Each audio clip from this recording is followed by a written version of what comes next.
Morning, everybody. How are you? 9th of May. It's Monday, man. It's Monday. I hope everybody's weekend went very well. It's good to see you. Thank you for being here.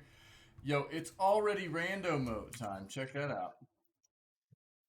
Get your random mode in there. Try to get a free sub, yeah? All right. Java. Again, I hope everybody had a great weekend. It is great to see you. Let's get another week started here, as we always do, with our news segment. Before we jump into day 4 of Hand of Fate 2. Loving Hand of Fate 2. It's a lot of fun. And that's why we're going to continue playing it for a couple days this week. Cool. Solid. Solid. Yeah. We'll do. Let's get into this. Let's get it going. Get my camera out of the way. Sorry. Cool. So, talked about this yesterday, actually over the weekend. Xbox was having a lot of issues with their online services. Apparently, they've got most of it figured out by this point. Still haven't heard what was going on though necessarily, so we'll have to see if Xbox actually gives any details as to what the issue was.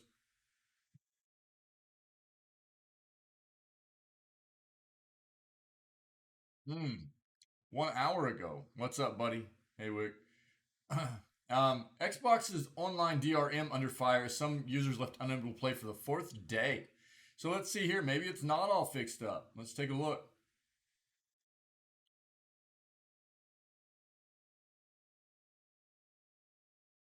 "3D Realms' original Duke Nukem Forever from 2001 has leaked online."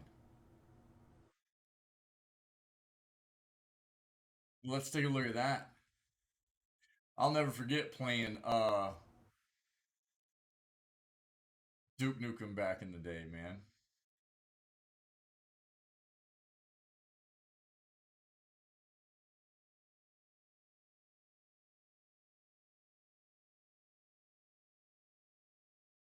Metal Gear Solid 5's infamous nuclear disarmament mission is impossible. Let's see what that's about. Keyhole peeping comes to Skyrim. Let's see what that's about. We talked about the PS4, PS5 console exclusive being officially dead. What was the name of that game? What was the name of that game? Babylon's Fall. Babylon's Fall. A huge flop. Yeah, huge flop. Apparently, there's like nobody even playing the game at all, really. Like single digits. Single digits.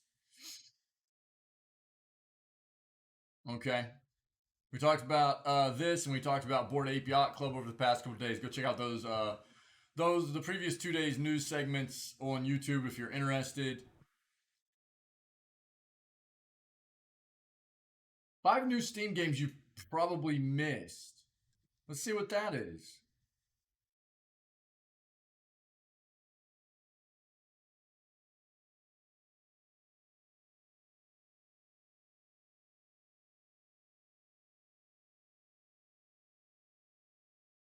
Hammer 40,000 Chaos Gate Demon Hunters giving Twitch drops to everyone after. We'll see what that is as well. Let's take a look. How was your weekend, Wick?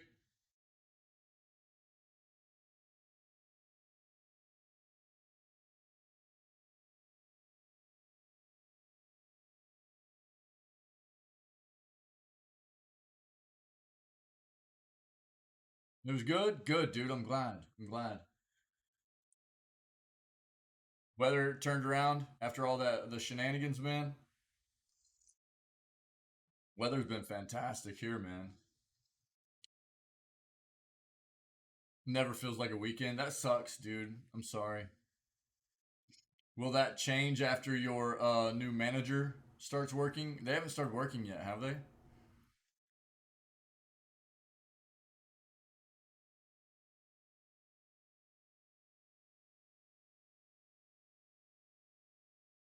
Why the Corsair One i300 might just be the perfect compact gaming PC. Um, we'll see what this device has to offer here. I'll give my perception of it. Um,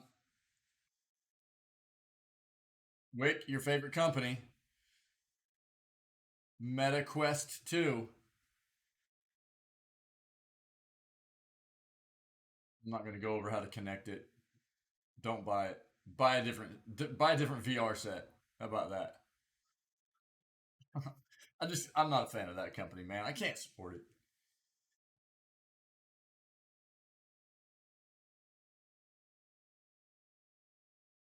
Why Nvidia takes graphics drivers so seriously and why it matters to gamers. See what that article has to say.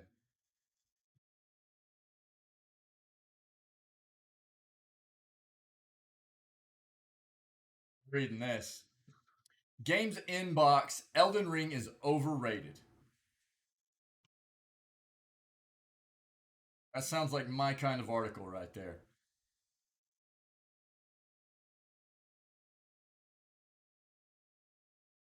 Change up our search.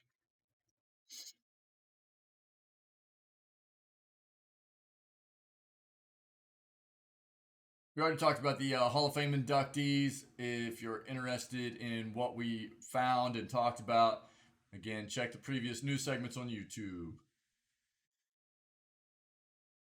From, let's see, about 3 days ago.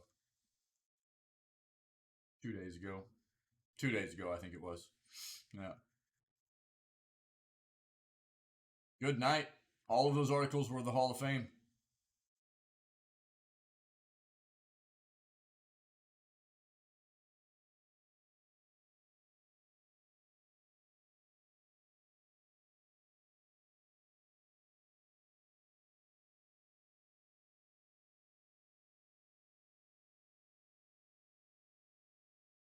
Yeah, we already talked about Square Enix selling off its North American divisions, game devs, and also the IPs for Tomb Raider, Thief, and Deus Ex as well to Embracer Group. So that's what this is about. There's your TLDR.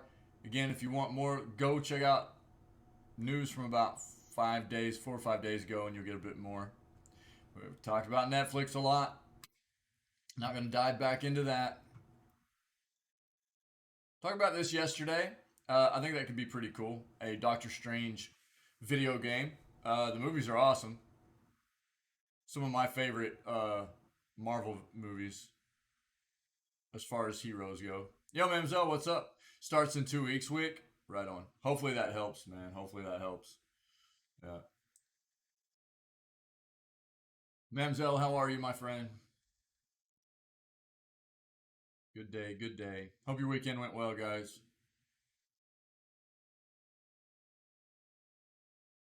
We've already talked about all the Star Wars games that are in development right now. I'm not going to dive into that.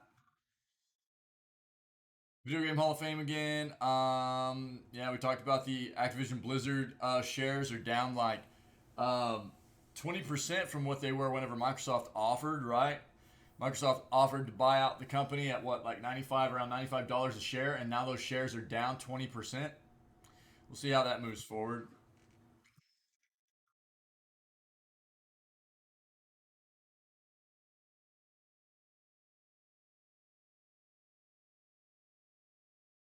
It looks like about it for the news today. Let's go ahead and jump into some of these articles. There you go. That's what I'm talking about, Mamzelle. You need it sometimes. Oh, I'm sorry. That sucks. That sucks. I hope it gets better. I hope it gets better. That's terrible. I hate to hear that. I'm sorry. Um 5 new Steam games you probably missed. Sorting through every new Steam game on Steam so you don't have to. Let's see here.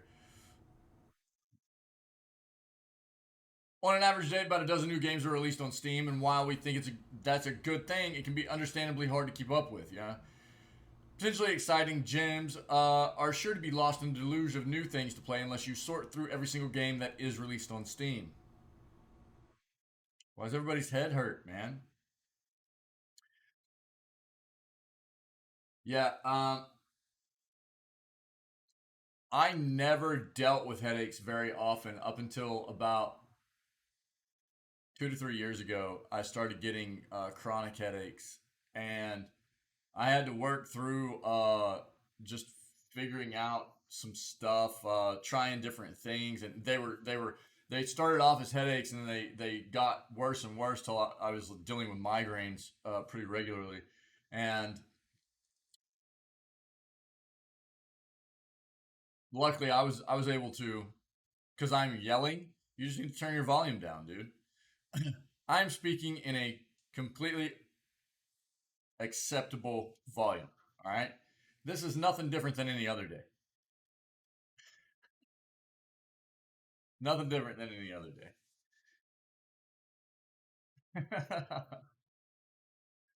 um, yeah, so I ended up making some changes just in my own life that ended up helping a bit. Quit yelling. Yeah, yeah, yep, yep. My sister has dealt with migraines for a very long time. Um,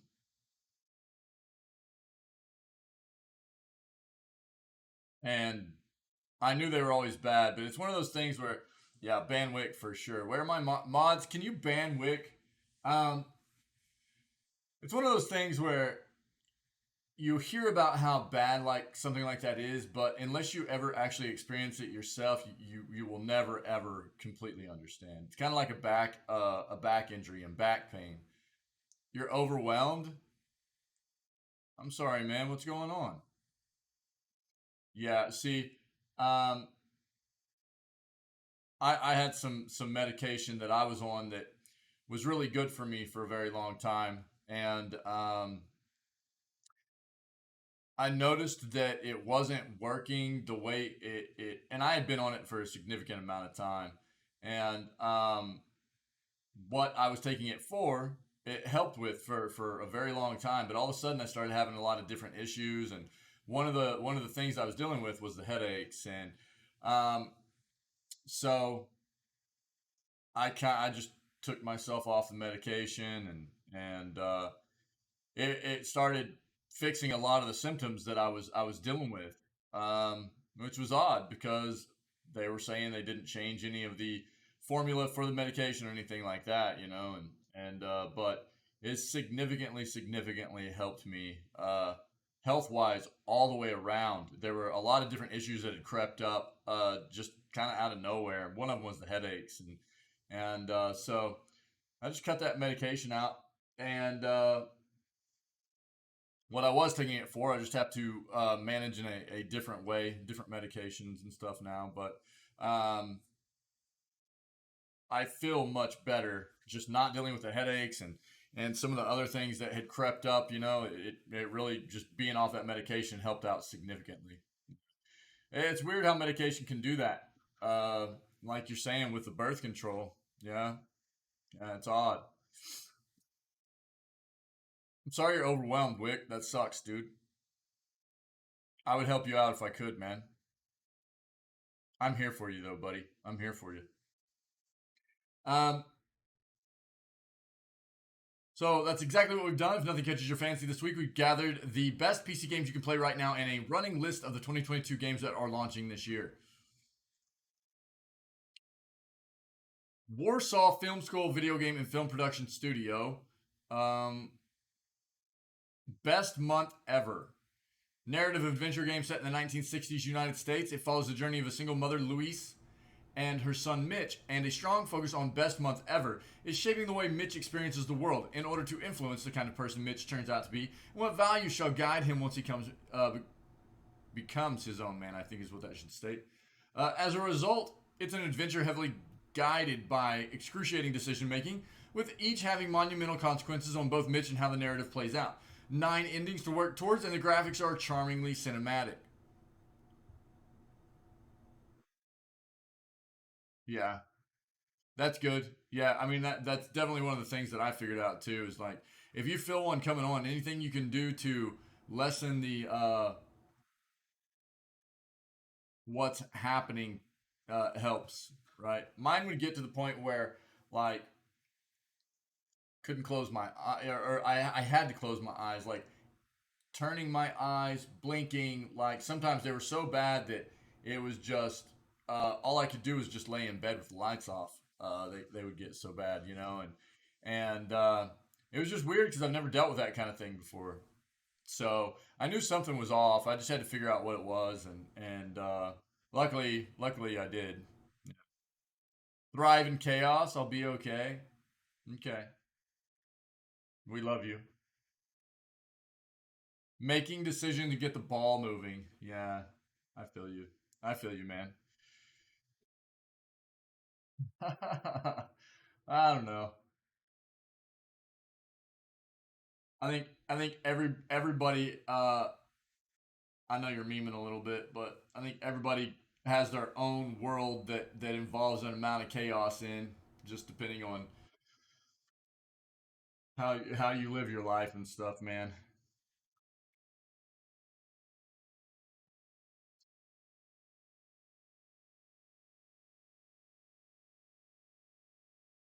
Yenguard is a turn-based RPG with a huge focus on the qualities of your party members. Sure, that's probably not unusual, but in Yenguard, it's not just your party members' stats and classes that matter. Their personalities are equally important.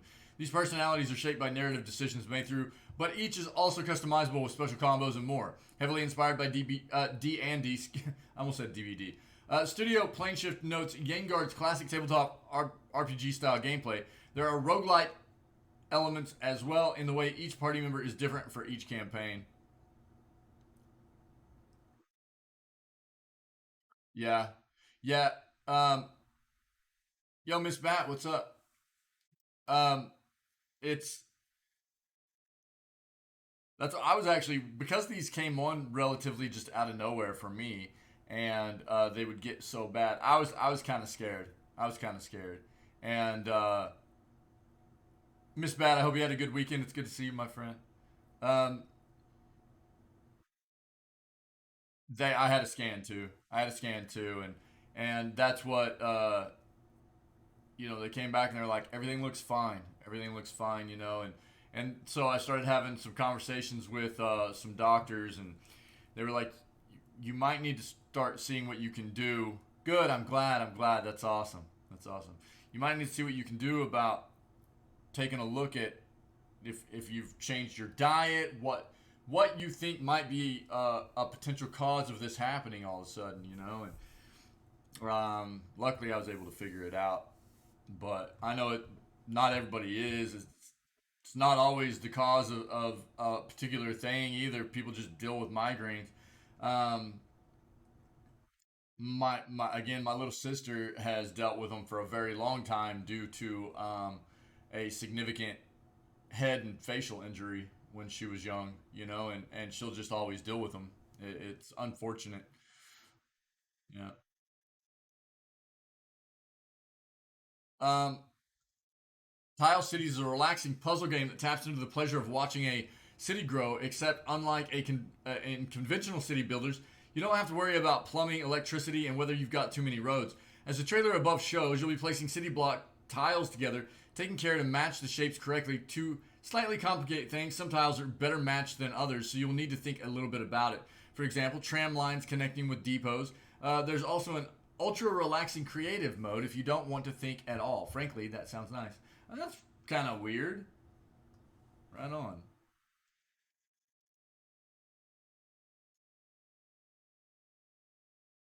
Oh, yeah. Yeah, that's scary. Yeah, it's super scary. Yeah, yeah, it's very scary. Crowns and Pawns, Kingdom of Deceit. Launched as part of the Ludonaricon last week, Crowns and Pawns, Kingdom of Deceit is a point and click adventure set in modern day Europe. It follows the story of Milda, a Chicagoan who travels to Lithuania to receive an inheritance.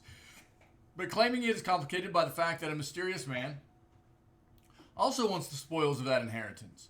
This conflict triggers a big mystery solving adventure that involves an ancient relic, a rundown house, and family secrets that go back as far as the 15th century. It's a gorgeous, fully voiced adventure with plenty of exploration and problem solving. The Cleaner Heavily inspired by Hotline Miami and Super Hot. Cool. The Kleiner is a lightning quick first person shooter that prizes perfect execution and style. Mercifully, perhaps, there's no cliche storyline and no cutscenes. This is very much a sequence of shooting puzzles. A single bullet can kill you, which means you need to make the most of your ability to slow down time. All the better for some Matrix style bullet dodging. Cool. Cool. I'll throw this in chat real quick, just in case anybody's interested.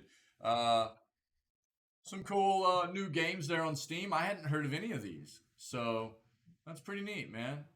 That's pretty neat. Um, Warhammer 40,000 Chaos Gate Demon Hunters giving Twitch drops to everyone after players threw a tantrum. After negative Steam reviews and forum complaints, all players will receive the same basic items. This month, developer Complex Games released Warhammer 40,000 Chaos Gate Demon Hunters, which may be named after a turn-based squad tactics game from 1998, but it has a lot more in common with the modern XCOM series. Bar some performance and balance issues, it's been pretty well received. But when it was announced that in-game items were being given away via Twitch drops, a program that distributes freebies in return for watching streamers play the game in question, players weren't too happy about it. Threads on the Steam forum labeled the Twitch drops greed, with one user complaining, "I must enslave myself to not miss the 2 unique streams so I can get some of the cut loot."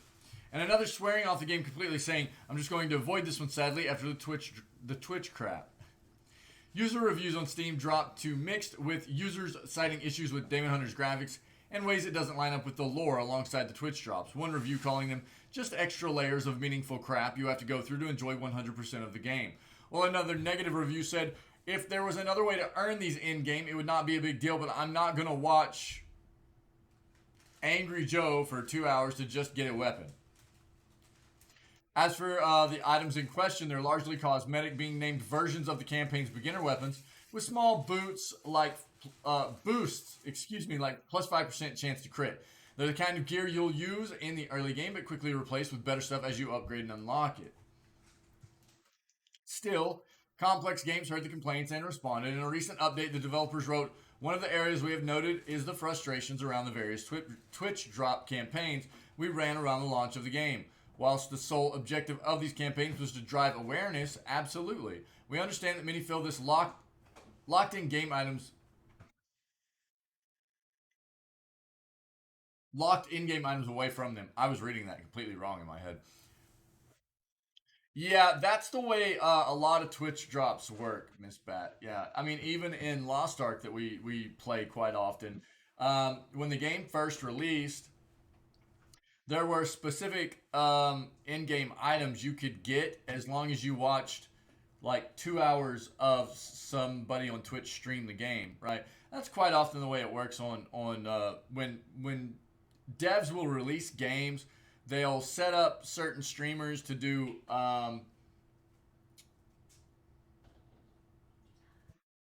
promoted streams for those titles, right? And quite often coinciding with that will be Twitch drops, and you'll get specific in-game items and stuff, but again, from what this sounds like right here, this is not like a new thing. This has gone on for quite a while on Twitch, and between streamers and the developers of games and stuff, this has been something that's happened for quite a while. Um, what what's weird to me is that quite often it'll be like skins or things like that, right? But occasionally it'll be like in Lost Ark you got a mount. There are things like that. This is obviously a couple of in-game equipped items that can give you some stat buffs or whatever, but apparently it was just early game items, and it's weird to me that so many people were, I guess, throwing a fit about it because watch the game before you can play. No. That wasn't the case. No, no. It was people complaining about the fact that they felt like they had to watch other streamers to get the items, and therefore they were like, "I'm not going to play this because I don't want to have to watch somebody else play the game in order to get these items," and they didn't feel like it was fair. Yeah, that's what was going on. Sorry, my bad. So I find it weird a little bit, I I kind of feel for the dev because quite often, I mean, you see this happen because that's what these developers want, right? They invest money into this kind of venture to have Twitch drops and have certain streamers play the game and stuff.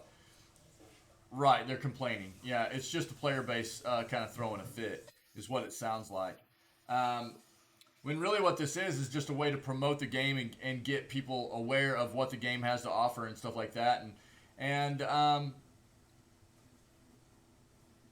again, it'd be different if it was like some items that were end game items that were gonna carry you through, the entire game or something. I can understand that, but just some early game items and stuff for the community to be throwing a fit. That's a little bit weird to me. I feel for the dev a little bit on this one if that's actually the case. Complex also released a patch to deal with several issues, including a missing cinematic, excuse me, and noted that another patch is on the way. We are aware that some Force commanders have been experiencing performance issues. Studio wrote, our QA and dev teams are working hard at work investigating all the reports, and we will have updates to resolve these issues very soon. Okay. Yeah, I don't know. Seems like people were just crying. I don't know exactly what the items are, but from what that article said, that's what it sounded like. All right, let's take a look at what this is. Why the Corsair One i300 might just be the perfect compact gaming PC.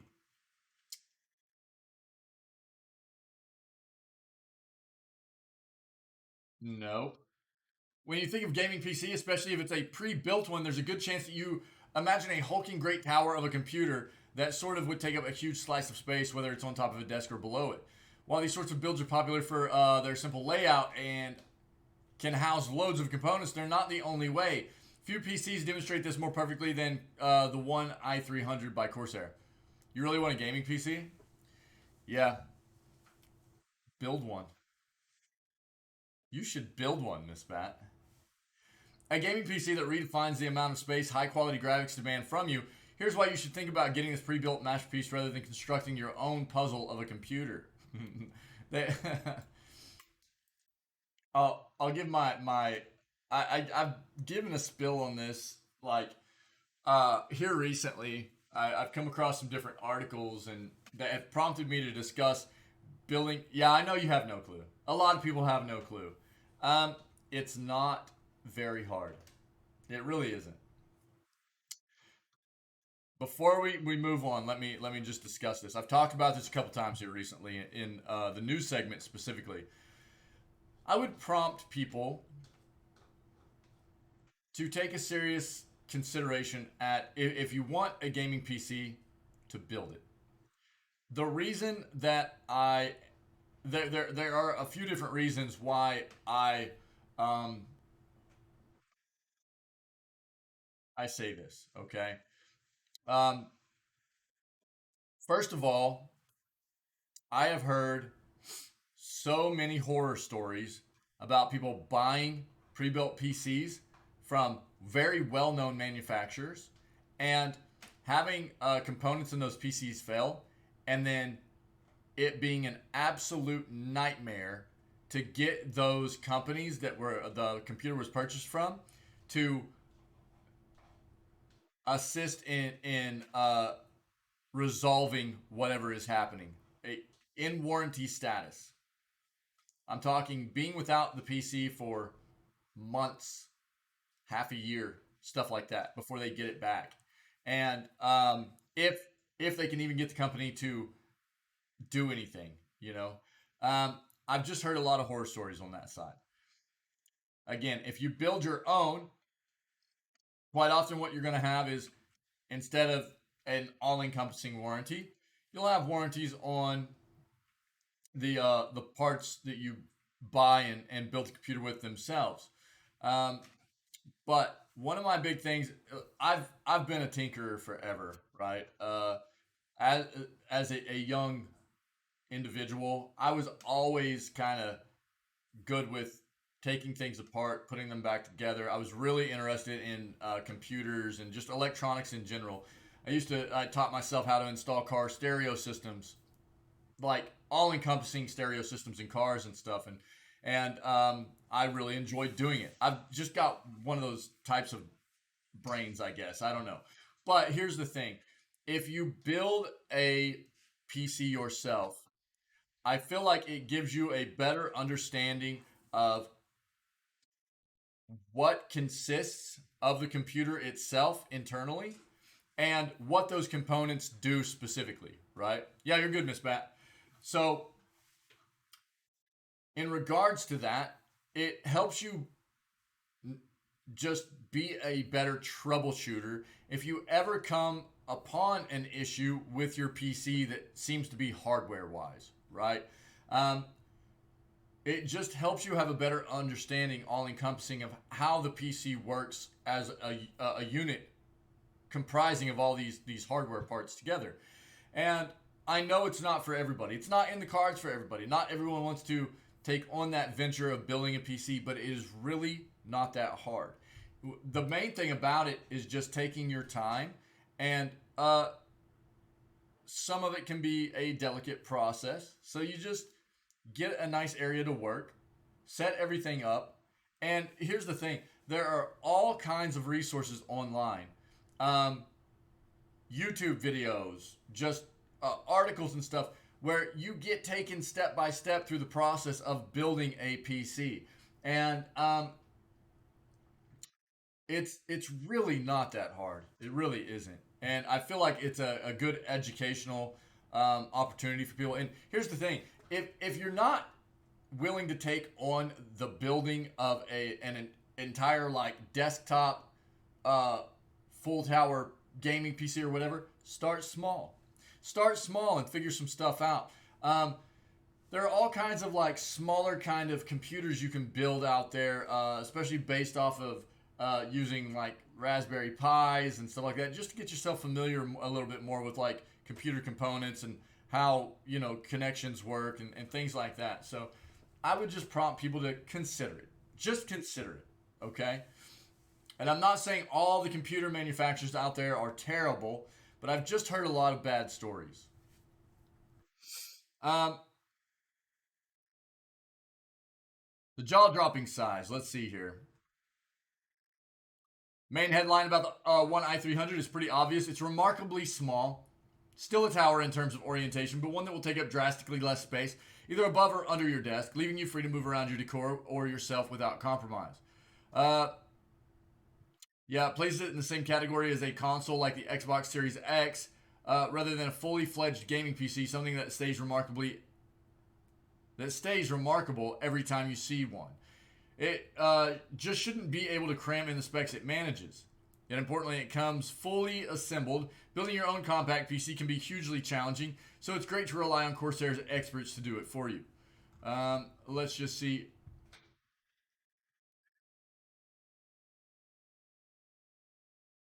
It's got a liquid cooled Nvidia RTX 3080 Ti. That's a really good graphics card. A Core i9 12900K. It's a pretty solid processor. Got NVMe solid state drive. How big though?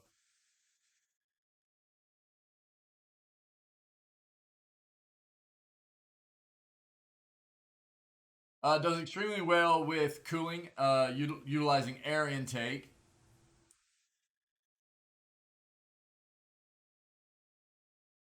Case has intelligent vents built in to suck cold air through your components, while the number of fans that are in the case is really impressive.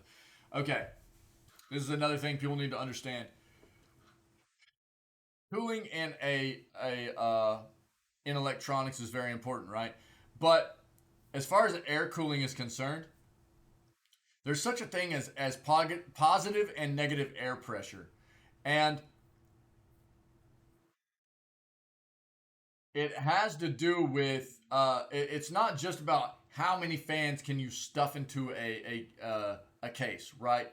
Um, Obviously, the more that you put into the case, it's going to kind of maximize airflow in a way. But there's something to do with positive and negative air pressure in the way that just you don't have to maximize the number of fans in the case as much as understanding how much airflow you're pulling in and pushing out at a relatively the same pace. Yeah. Um, it having a good air pressure inside your case minimizes like dust, maximizes airflow. So it's not just about how many fans you can throw in it. Do a little bit of research for yourselves if you want to know more about that concept. Do a little bit of educating yourself on positive and negative airflow pressure, positive and negative airflow pressure in like a PC case. Okay,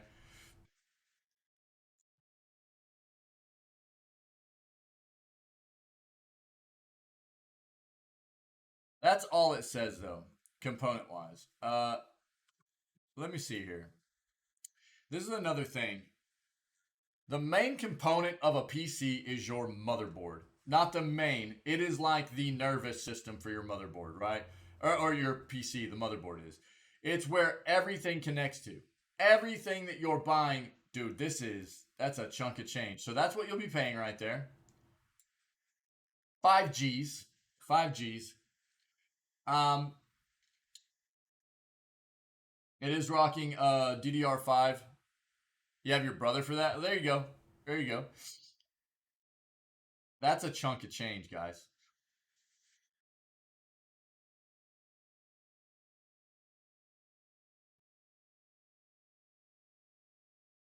Again, I don't think it's ever bad, especially if you are constantly using PCs, electronics, things like that, to be at least a little bit educated on how it works and I think it's a good thing.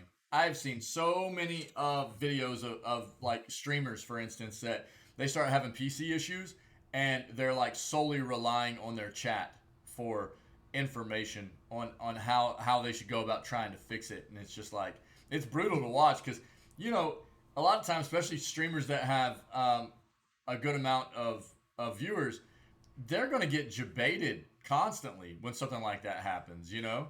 Like they're just gonna get false information thrown at them, and they have no idea, you know. So um,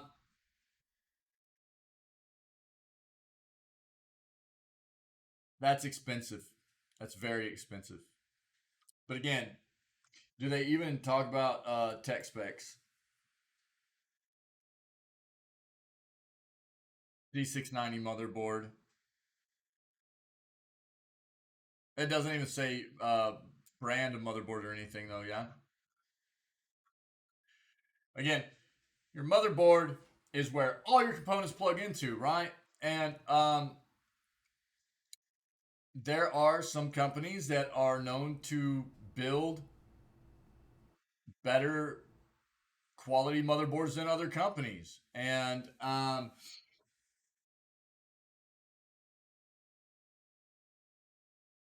not only that, but every company that builds motherboards, they have a line of lower tier to higher tier quality motherboards, right?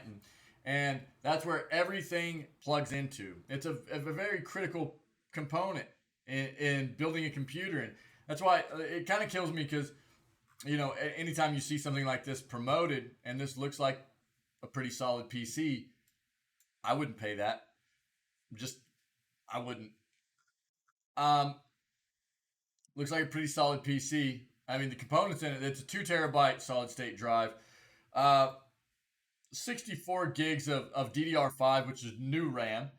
Um, Probably one of the reasons that it's more expensive. Not totally, but nice 750-watt power supply. Don't know who's making that motherboard for them. Good processor, good GPU. It's a solid PC. That is a price. That is an expensive price. Um, and I'm willing to bet you could build it for much less. You could build it for much less. I'm willing to bet. I'll get off of it.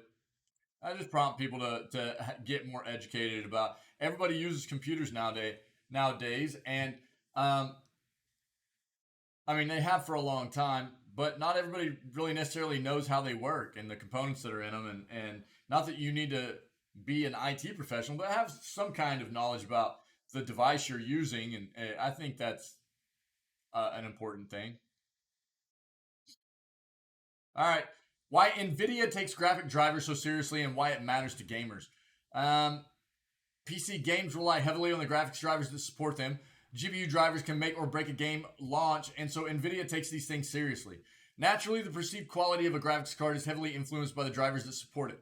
The hardware can be incredibly well crafted, but if the drivers cause constant crashes, dreaded blue screen errors, game stutters, lag, or worse, then everyone stutters. Suffers. Excuse me. Suffers.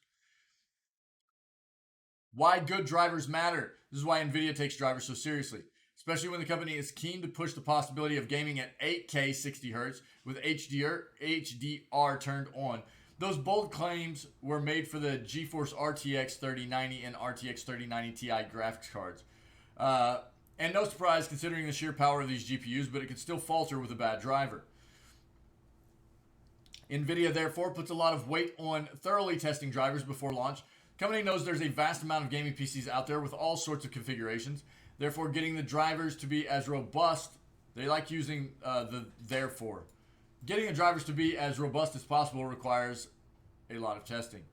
As part of Nvidia's game-ready driver program, the company puts a heavy focus on extensive testing across thousands of possible hardware configurations. Testing is designed to ensure that every gamer gets the best possible performance and has a reliable system too. Nvidia says it carries out 1,000 reliability tests a day. That's equivalent to 1.8 million hours of testing per year, which is equivalent to 214 years worth of thorough testing. Employs a complicated testing matrix which tests over 4,500 different PC configurations, including various graphics cards, CPUs, RAM, and more, even going as far as to test hardware that dates back to 2012.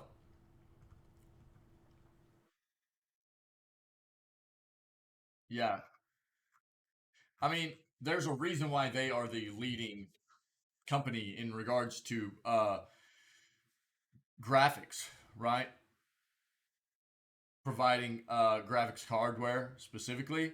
And, but obviously that hardware is not going to perform optimally if they aren't constantly uh, improving the drivers that run that hardware. And so, I mean, there's a reason why Nvidia is the company it is. They do a very good job.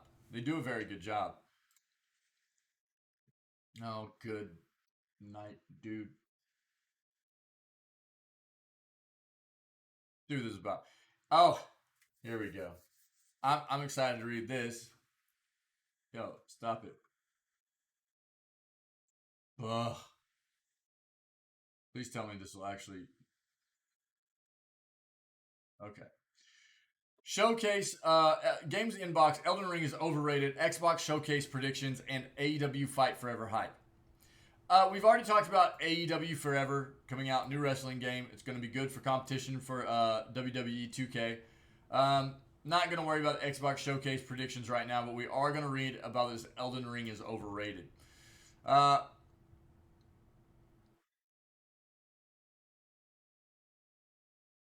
Playing downhill. Please, man. Golly. I've just beaten Elden Ring, and I have to say, I have more mixed feelings than I expected by the end of it. It's a great game, but the last few dozen hours have been a bit of a slog. I'd also say the second half of the game, after you get to the snowy area, is not nearly as good as the earlier ones. Yeah, very, very expensive. Very expensive. 5K US. That's what I was saying. It's a very beefy PC. Um, Not in terms of size, but performance wise, it's got a lot of really good components in it. But um, even taking into consideration those components, I think that, and here, I mean, here's also something to consider, right? I mean, PC parts are not extremely easy to get a hold of right now, especially some of the more important ones, like depending on what you're looking for, processor, your CPU, and your GPU, especially. Graphics cards right now, and have been for like the last year and a half to 2 years, very, very difficult to get your hands on. So that's something to take into consideration. That is not lost on me. I had a pretty tough time getting my hands on one when I built my PC just over a year ago to start streaming. That it was difficult. It's not impossible, but very difficult. Um, and prices are increased right now. Now we've read articles here recently talking about how graphics card supplies are going to be coming. Uh, the supply is going to be meeting demand more. Prices are going to be coming down, which is good, and I hope so. Won't be till next year. Yeah, yeah. That PC is very chonky. Very good component wise. It looks like, but I would say you could probably build a PC with those same components for a good chunk less. For a good chunk less than that. But yeah, yeah, yeah. Well, yeah, I know. I mean, I brought it up just because it came up in the news, and that is that is that's out of a lot of people's consideration for a computer um, to game on. It that is a very high powered PC, um, and a lot of people would love to have that PC. That's expensive. That's expensive. Yeah, yeah, yeah. Absolutely, absolutely. Yeah, yeah. Well, that's another thing. I mean, it's um,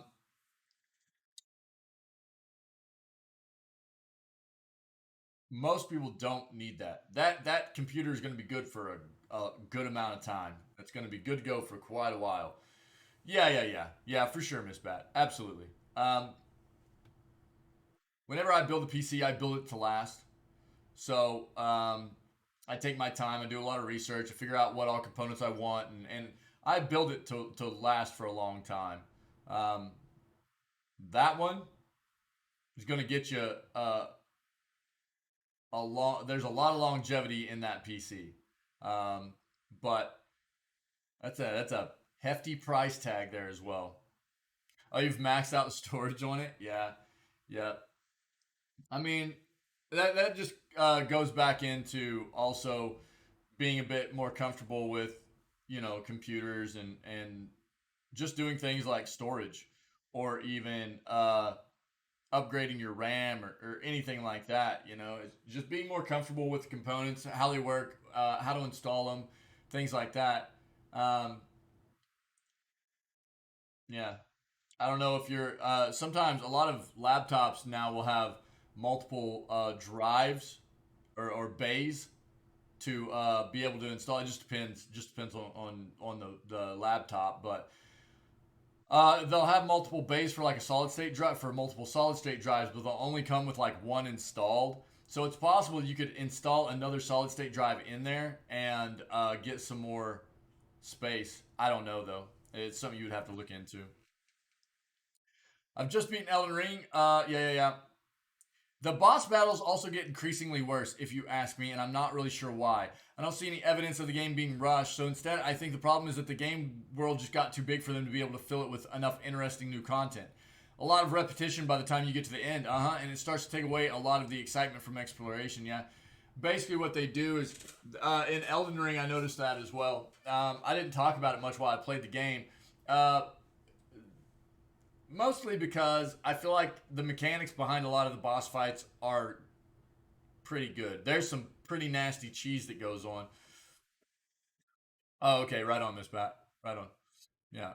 Um, there's some pretty wild hitboxes that the bosses get compared to me just like swinging through enemies quite often or swinging through bosses quite often and not hitting them. And it's like I can be at a 90-degree angle from a boss and have it stab straight forward in front of itself and I get hit. And it was like it was super molding, but they do have some pretty good mechanics for a lot of the bosses.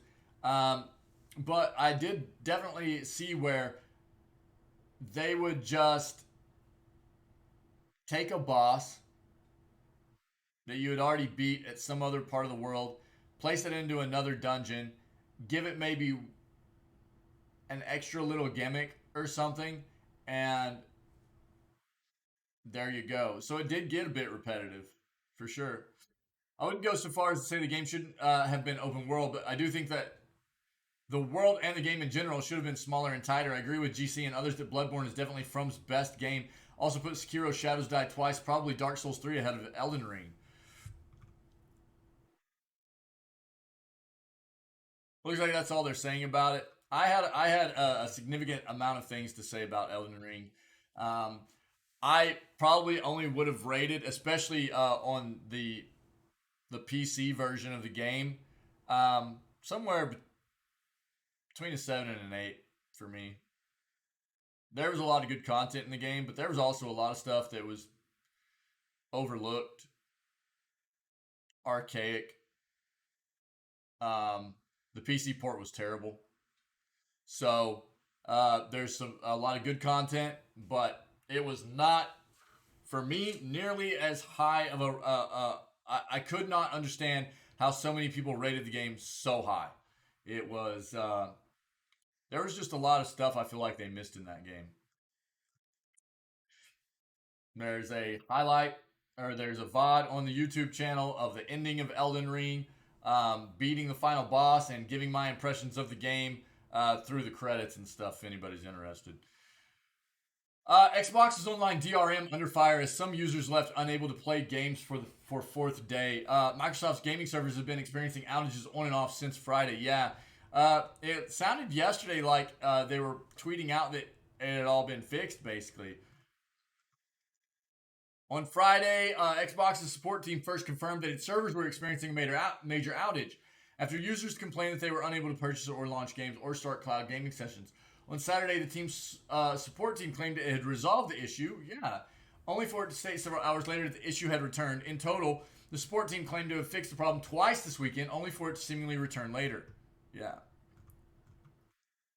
Most recently, Xbox stated on Monday, like very early today, European users should no longer be encountering errors when attempting to launch games and start cloud gaming sessions. However, at the time of publishing this story, the replies are full of users claiming they still can't boot their purchased games. Unsurprisingly, Xbox's online DRM policy has been heavily criticized by users, frustrated they've been left unable to play their purchased games for a fourth day.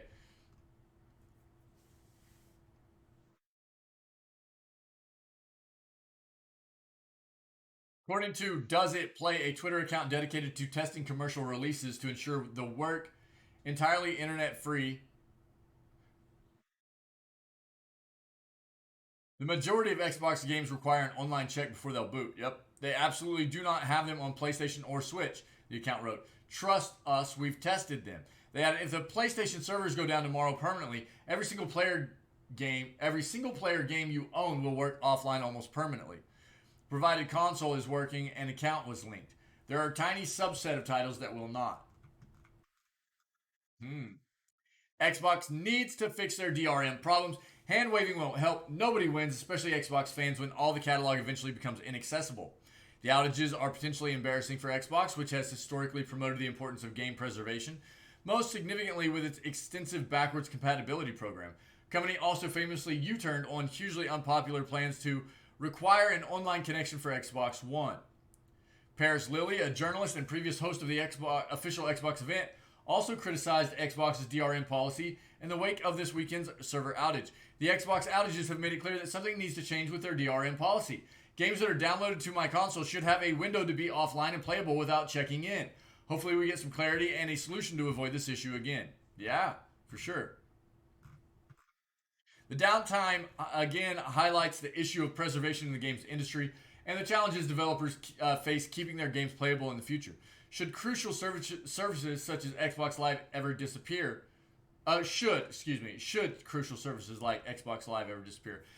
This is not the, there was something going on earlier this year as well with PlayStation, though, right? If you remember, we came across this in the news about a month and a half ago, where a lot of the more vintage PlayStation games that people owned digital copies of, whether it be PS1, PS2, I think it was across both those platforms,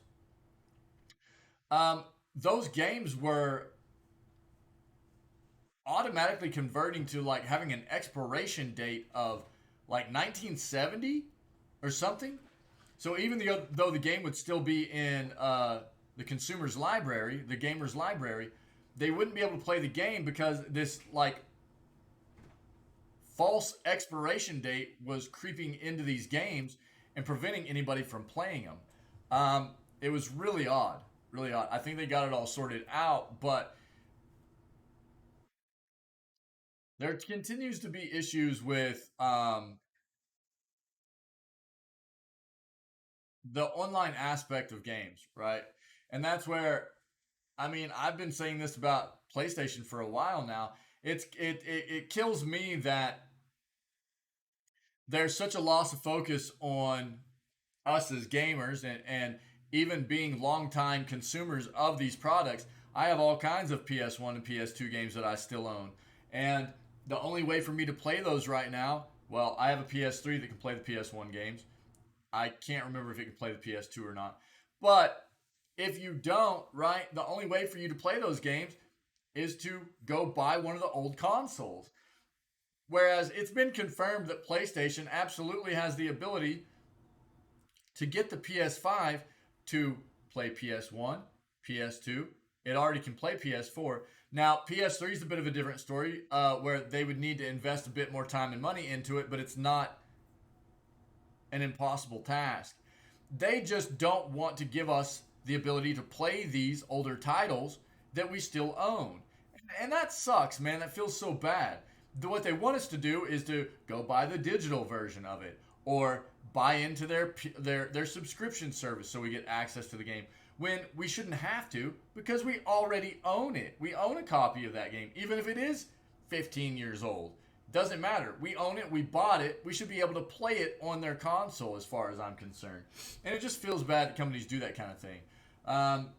As well as, like, they've got to get this online stuff figured out. You know, I actually, this is news to me. This is news to me. I had no idea. Yeah, I mean, Miss Bat, and I keep, here's another thing. Outside of what I just talked about, I still own almost all my old consoles. But at the same time, I don't want to have every single one of those consoles hooked up, even though sometimes it's nice for nostalgia reasons. I don't always want to have all of those consoles hooked up if I can have their newest platform play all of the old titles I own. And if they have that capability, the only reason they're not doing it is because they're greedy. Can you do that with Xbox games? I don't think so. I can't remember what is Xbox backwards compatible?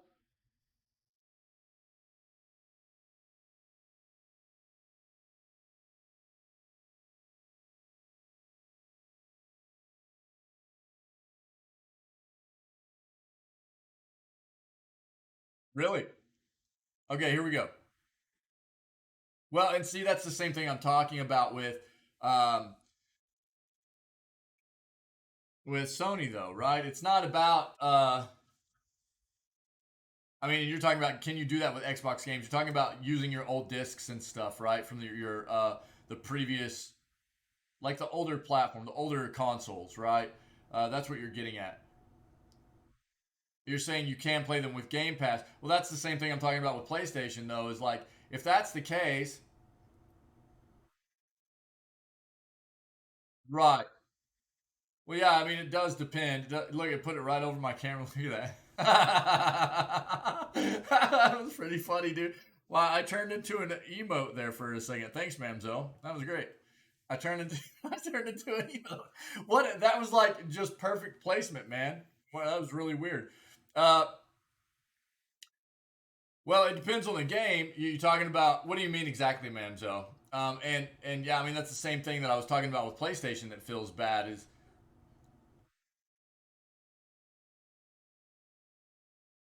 yes, Elden Ring sucks. What's up, Syke?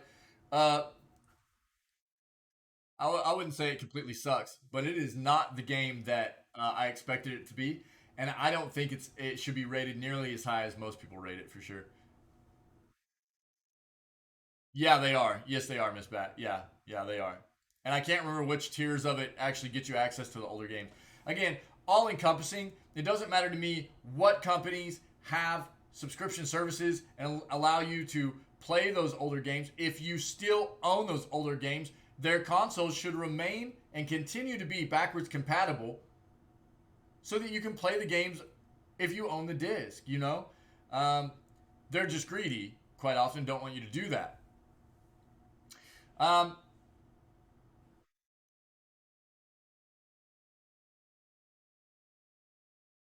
Xbox One backwards compatibility is free and allows you to play select Xbox 360 and original Xbox games you already own on Xbox One.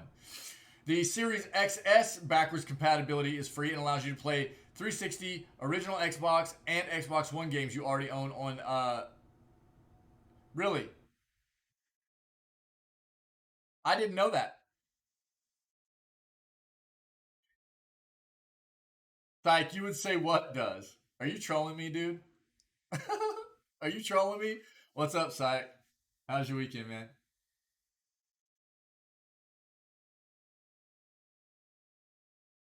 PS5 is only backwards compatible with PS4 games. That's it. Oh, you would say it sucks? Oh, okay. Okay. That's what I was just getting at, Mamzelle. It was said to be backwards compatible. This is the thing. It is with PS4 titles. It is not backwards compatible with any others. And apparently, this is where Xbox is winning that game. And good on Xbox. Good on Xbox. That's pretty awesome. Um, PS PlayStation 3, now we've talked about this and we've researched this as well. And I think it was me and you, Mamzelle, that were talking about this. And we researched it because of what we were talking about. PS3, if you have an original PS3, one of the old big PS3s, and you need to research your model, old PS3s were backwards compatible across both PS2 and PS1, the original PS3. The later PS3s, like the slim ones and stuff, they are only backwards compatible across PS1 games.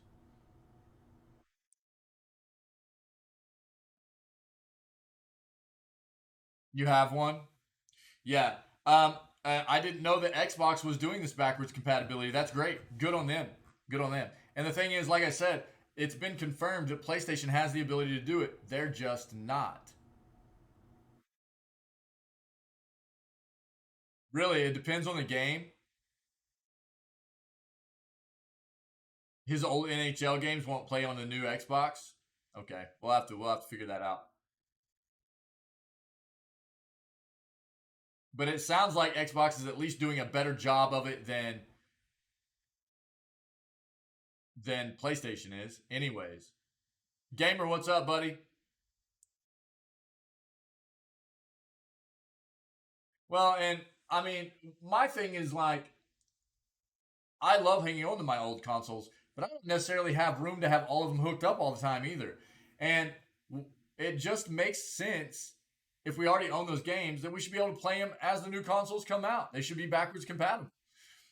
Advocating for a better world for gamers, man. These console creators, that's what they should be doing for us. If we own those games, if we supported them in the past and we own those titles, why shouldn't their newer consoles play the games that we already own from their previous consoles? Other than them being greedy. No, gamer, it doesn't. I already hit on this. I already hit on this. We've gone over this information in the past. The ability to make PS5 backwards compatible with PS1 and PS2 is there and easy. It's been confirmed by multiple sources. The PS3 part of it is more difficult. They need to invest more resources, both money and worker wise, to get the PS3 backwards compatibility part put into a PS5. But it is doable. Now, PS1 and PS2 apparently, that capability is already there. They're just not doing it. From everything that we've read and come across, it's already there. They're just not doing it. And I think the main reason behind it is because they want people to buy into their subscription service where they're starting to offer all these older games. So, as far as PS5 becoming backwards compatible with PS3, yes, you are correct, gamer. But as far as the PS1 and PS2 parts of it, no. It's already there. They're just not doing it.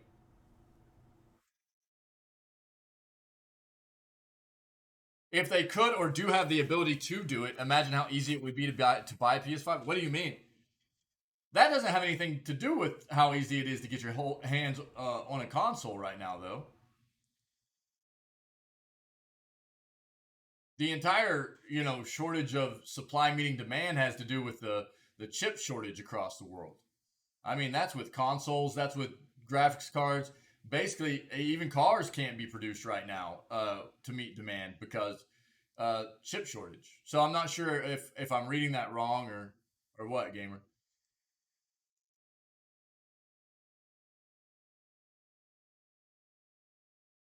It was like if you have the same version of the game to be able to play multiplayer with friends, and if some of them had a different version of Xbox, they had to make sure they downloaded the version and went, "Oh, really? Huh? Okay. That's trash." Meaning they had to buy the game twice. Yeah. I don't know. You guys know me, man. I'm always going to advocate for a better world for all of us as far as gaming's concerned, and this backwards compatibility stuff really has gotten me burned up for quite a long time now.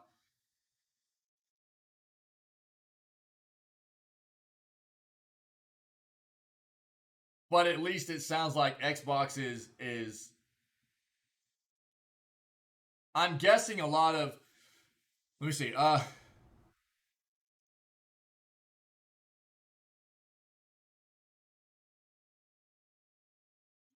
I'm guessing most of their like older single player titles and stuff like that, though. Um,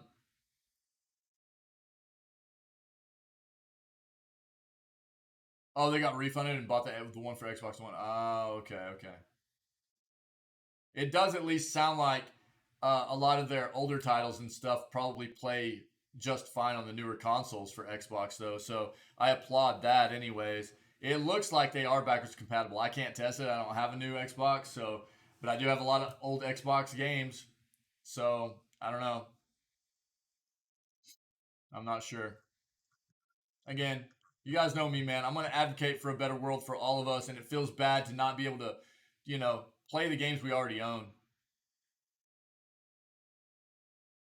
Yeah, I hear you, gamer. I hear you. I hear you.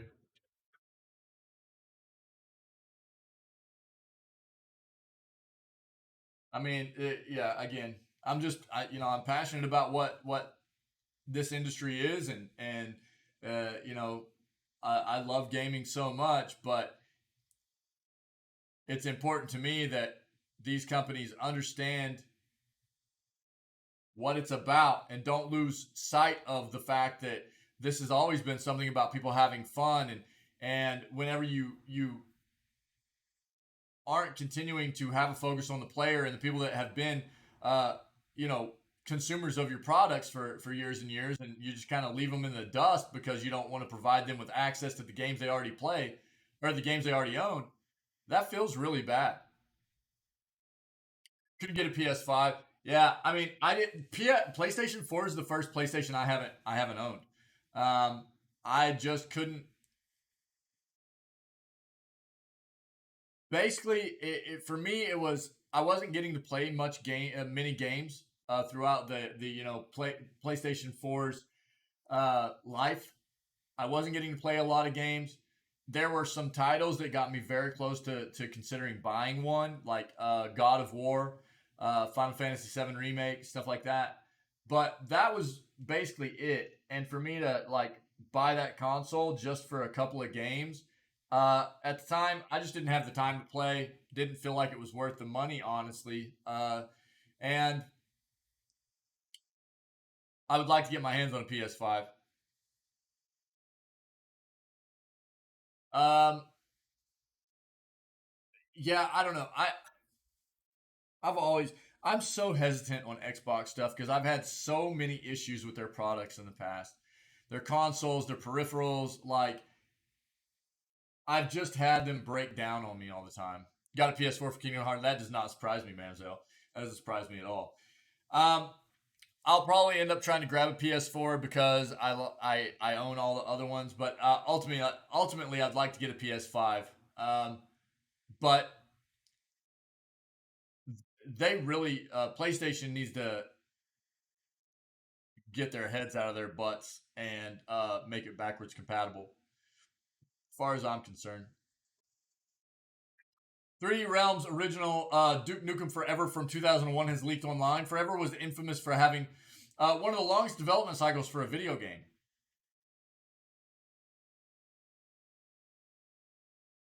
Yo, gamer, all good, buddy. It's good to see you. Thanks for being here, man. I hope everything's well. I hope everything's well, buddy.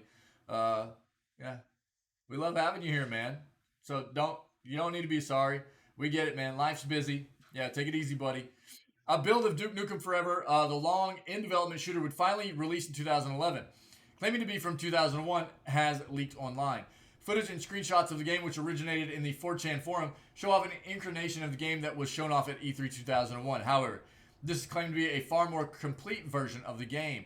Duke Nukem Forever has the infamous legacy of having one of the longest development cycles for a video game, one that lasted over 14 years. Originally announced in 1997, the game would switch developers, creative teams, and console generations before it was finally released in 2011 to overwhelmingly negative reviews. It is claimed that the leaked 2001 build will be released in June and that almost every chapter in the game is present in some form. However, the game is far from complete. Music from the band Megadeth is also present in the build, and it's claimed that it's running on Unreal Engine 1. That's crazy. Uh, yeah, psych. I'm down. Let's go. That'd be really cool spin-off, actually. I like it, dude. I like that thought. I like that. Or even like, like it could be Duke Nukem's daughter or something taking up the family business of you know what I mean? I'm down, dude. At E3 2001, 3D Realms, who was developing the game at the time, showed off the game for the first time in 3 years to a positive response. However, internal struggles meant that the game would continue to falter in development, and by 2003, only 18 people were working on the game. In 2006, developer George Broussard told a journalist that the team had messed up and restarted development on the game. This was followed by half of the team leaving in August 2006 due to the lack of progression on the game. In 2010, Gearbox Software announced that it had purchased the Duke Nukem IP and would eventually release the game in 2011. The Xbox 360 version received a 49 on review aggregator Metacritic. That's a pretty bad score.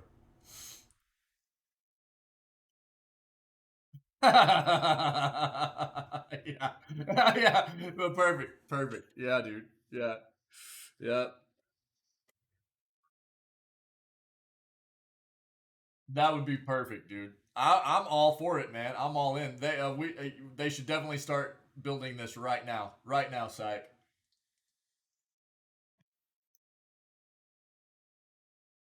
Metal Gear Solid 5's infamous nuclear disarmament mission is impossible. Investigation concludes. Players have been trying to rid MGS5 of nukes for over half a decade. In a video by Did You Know Gaming, it's claimed that the goal, which publisher Konami inferred unlocked something special, has been impossible for years. Although the reward, a hidden cutscene, has been data mined, it's never been viewed legitimately, despite years of campaigns to complete the game's final quest.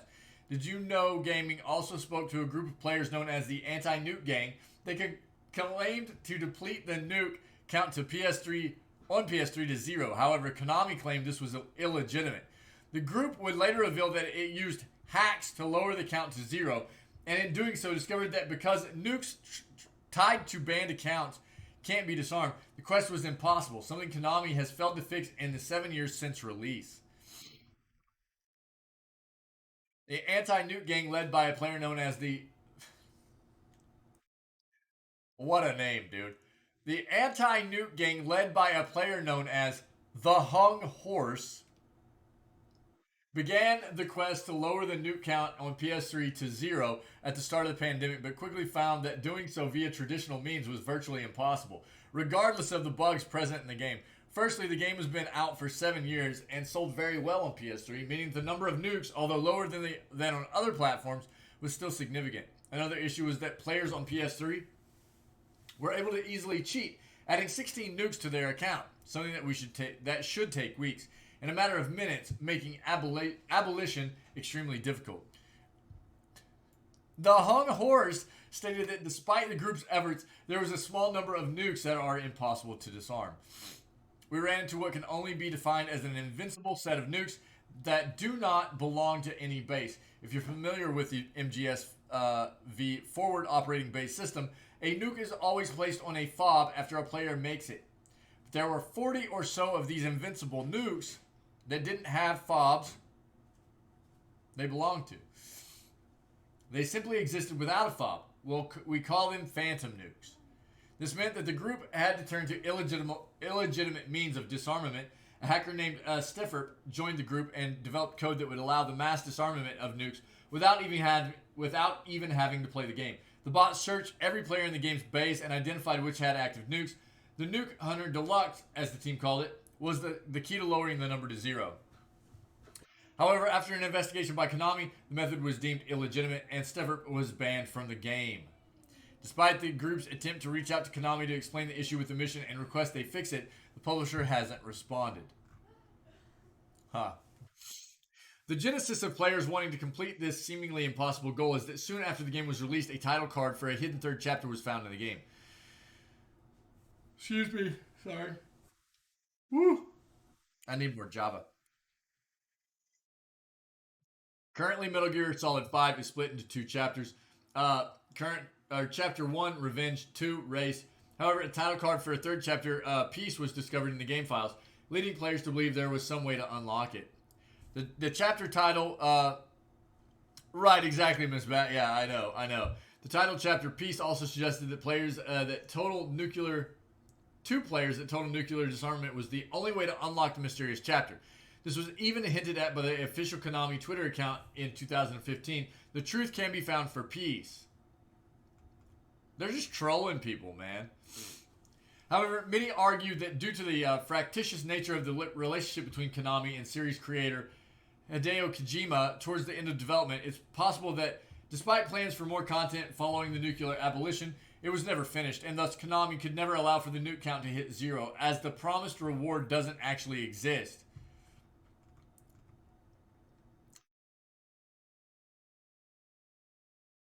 Yeah. Okay. Yeah, that's what I was thinking too, Miss Bat. Like, so they have no issue like banning a hacker out of the game real quick, but can't help anything with the people that are actually trying to figure this out in a legit way, right? Nuclear, nuclear, nuclear. I don't say things correct. Okay, I mean, what do you want from me, man?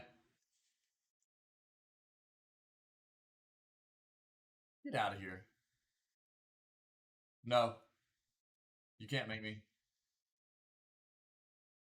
Quarterstaff, quarterstaff, Ottinger, Ottinger. I'm gonna ping Syke out. He's gonna lose his mind.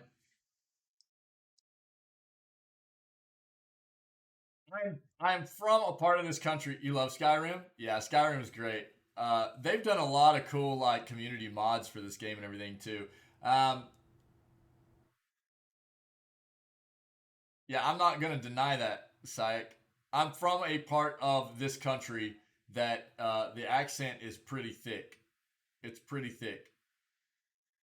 You should okay, and as bad as you might think mine is, my accent is not nearly as thick as a lot of people where I'm from.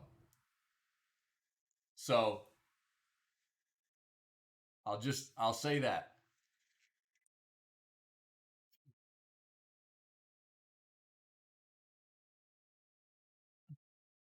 You're such a troll. Oh, sag, dude. Finally, keyhole peeping comes to Skyrim, an essential mod for those stealth, voyeur, and pervert builds. You only get one when you're mad. Mine gets more thick whenever I'm like talking to my family and stuff. Yeah. So I get on the phone with family, and my accent tends to get thicker, yeah, than it is even now. So um, it happens. It happens.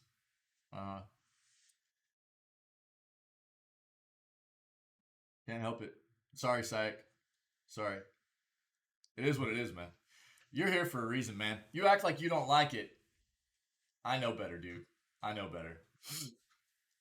The essential mod for those stealth voyeur and pervert builds. Wow. So if you're not aware, you like to make fun of it. That's why you like it. the So one of the things one of the reasons I want to go back and play Skyrim is because there's this really cool mod. Well, what's funny, man, is when I lived in California, everybody loved my accent. They thought it was awesome. They thought it was awesome, man. To me, it was like I don't even hear my accent, and that's the way it works for people, right? Yeah, you just speak, and you've always heard yourself that way. Yeah, yeah, I agree, Sight. Yeah, we've had a bit of this conversation. I agree with you totally. Yeah. Um, there's a mod for Skyrim where if you do an unarmed build, if you do an unarmed build, and look, not everybody in California talks that way, but there are a lot of people that do. There are a lot of people that do. Just like not everybody from where I'm from talks the way I talk, but most people do, if not thicker accent than I have.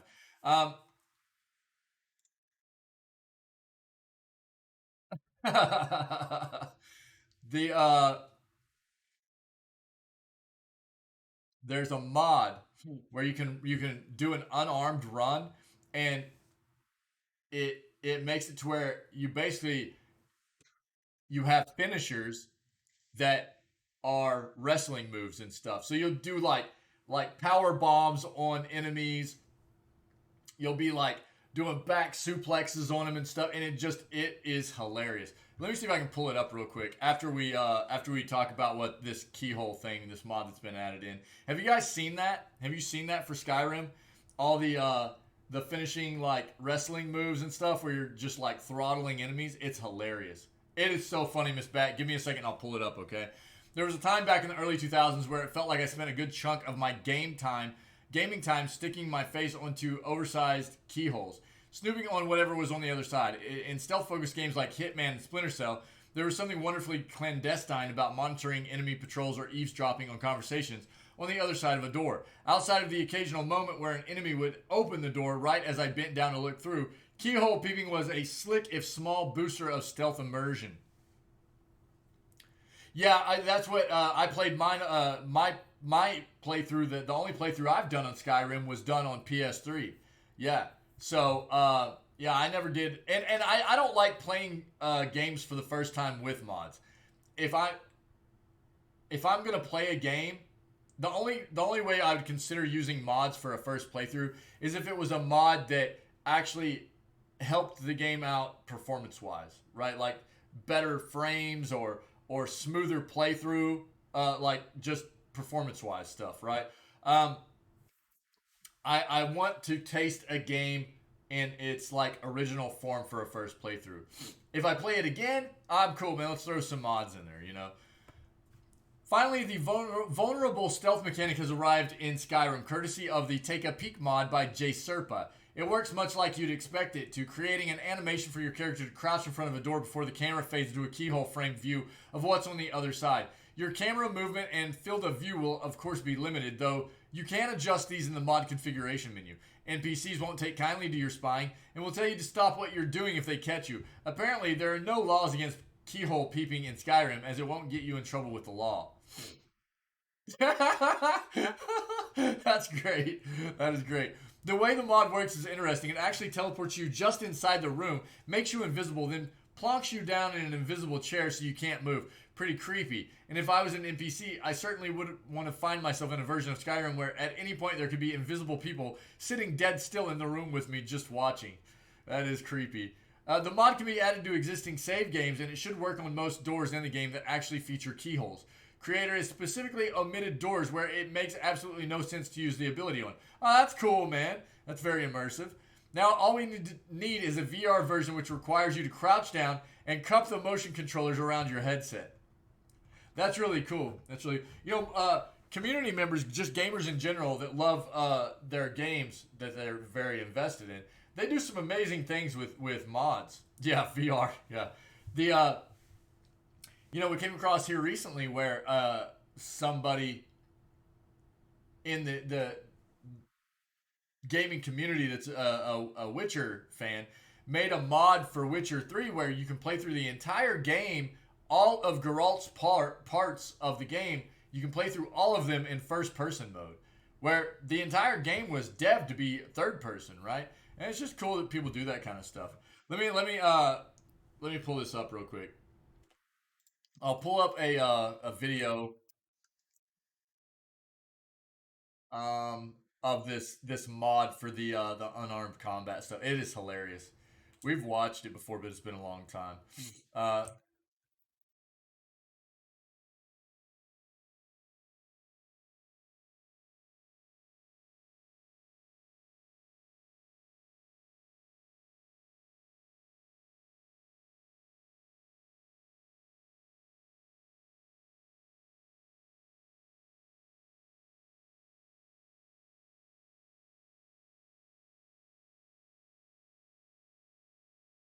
All right, let me find which one's the best one to watch here.